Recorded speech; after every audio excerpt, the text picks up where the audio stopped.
All right, so let's talk about calculating odds.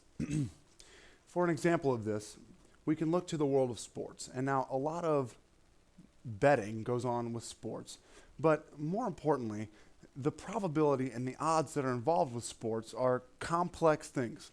Let's look at what's going on here. In the Super Bowl in 2005, it was the New England Patriots versus the Philadelphia Eagles. The odds in favor of the Patriots were 3-2. We're going to break down what that exactly means.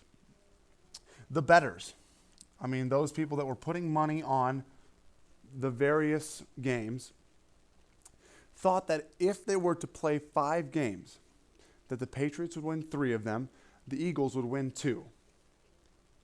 So what we're saying in this example is the odds in favor. So the good outcomes for the Patriots versus the bad outcomes for the Patriots was 3-2. So the good outcomes, 3, and the bad outcomes for the Patriots would be 2. That's how we calculate the odds, not to be confused with probability. If we look once again at Smarty Jones in 2004, he was a Triple Crown hopeful, so this is a racing horse. The odds against Smarty were 2-5. So the bettors meant that in 7 races, Smarty would win 2. So it was 2 and 5. Okay? The odds against Smarty, 2-5. Okay? We're looking at odds. So how do we calculate odds? The odds in favor, when we're talking about in favor, we're talking about the number of favorable outcomes. That is, outcomes that are good for what we're considering, over the number of unfavorable outcomes, outcomes against what we are trying to get at.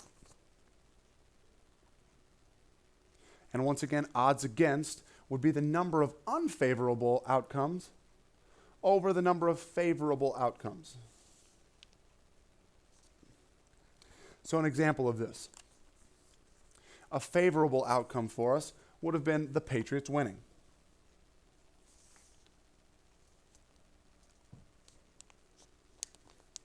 The unfavorable outcome would have been Smarty winning. Okay, so this is how we calculate the odds. This is how we set up the odds. So this is so that we know what's going on when we look at what it means to have odds. And we're going to see how that relates to probability. So, let's look at a pair of dice. Probably write down this example. We're saying a pair of dice is rolled. We're assuming that these are fair dice, meaning that each outcome has an equal likelihood of happening. What are the odds in favor of rolling a 7? Well, let's look. If we're looking at odds, we need to know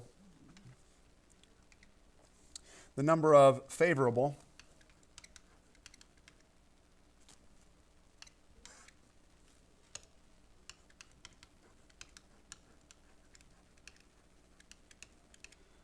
and we divide that by the number, or put it over the number of unfavorable.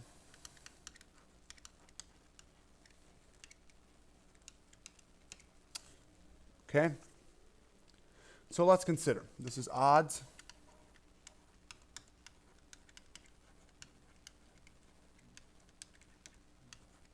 This is the odds in favor of 7. So let's look at our number of favorable outcomes. From previous examples that we've done in this lesson, we learn the number of ways to get 7 with 2 dice is 1, 6, 2, 5, 3, 4,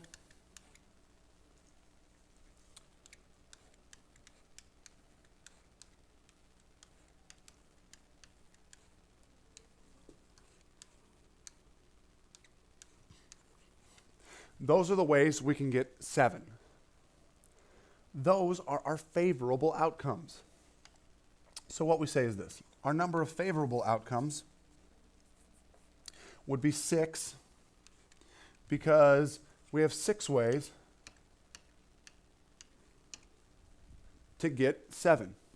Our number of unfavorable outcomes would be all the rest of the ways there are to roll 2 dice. Well, we know from previous examples that there are 36 different combinations of things that we can get when we roll 2 dice. So if we say the favorable outcomes is 6, that means there's only 30 left over. So this is where it differs from probability. Probability would say we have a 6 out of 36 chance of getting a 7. Odds say our favorable outcomes are 6, our unfavorable outcomes are 30. So this would be 1 to 5. So we would say our odds are 1 to 5. Okay? So we're saying 1 chance to get, that's our favorable outcome, 5 ways to not get it. Okay? So that's a pair of dice. Let's look at the next one. Of many colors, we have 3 red, 4 white, and 5 blue balls that are in a box, and 1 is randomly selected. What are the odds against the ball being blue? Let's look at what it means to have odds against.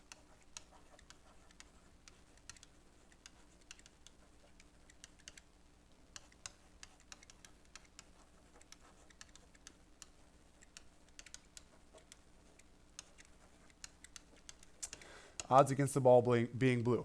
What we want to compare is the unfavorable outcomes to the favorable. So,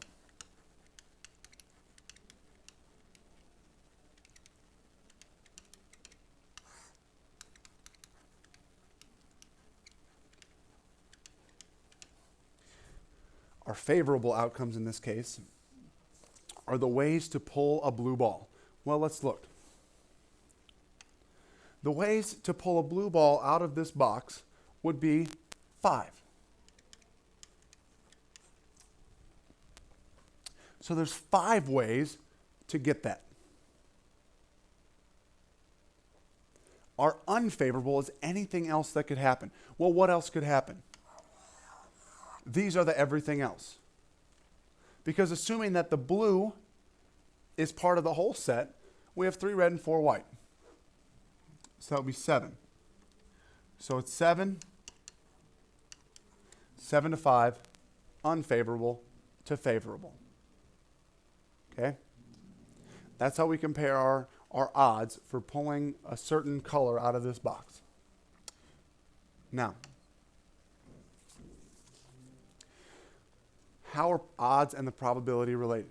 Assume that E is an event in the sample space. So E is something that could possibly happen when we run this experiment.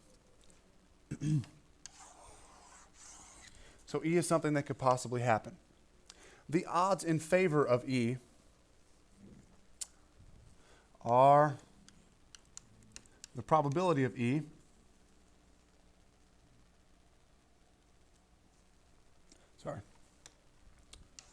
the odds in favor of E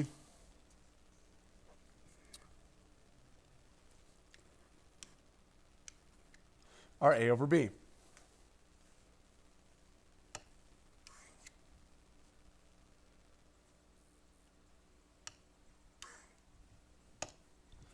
The odds in favor of E are A over B. So what that means is this. To calculate the probability of E, we're saying what we want to happen is still A, because it's in favor of. So in favor of, A is our favorable outcome. That's what we want to happen. But to calculate the total number of outcomes that we have to say the favorable plus the unfavorable. So this would be A plus B. That is going to give us probability. That is going to say to us, A is the event that we want to happen. A is the event that we want to happen. Pen is going crazy.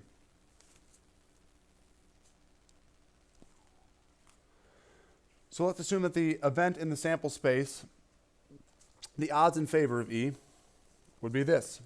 We would take the probability of E, and we would say that 1 minus the probability of E is going to give us what we want for our odds. Because if we subtract from 1 the probability of E, that's going to be everything else, the unfavorable outcomes. Because the probability of E, we remember, is a number between 0 and 1.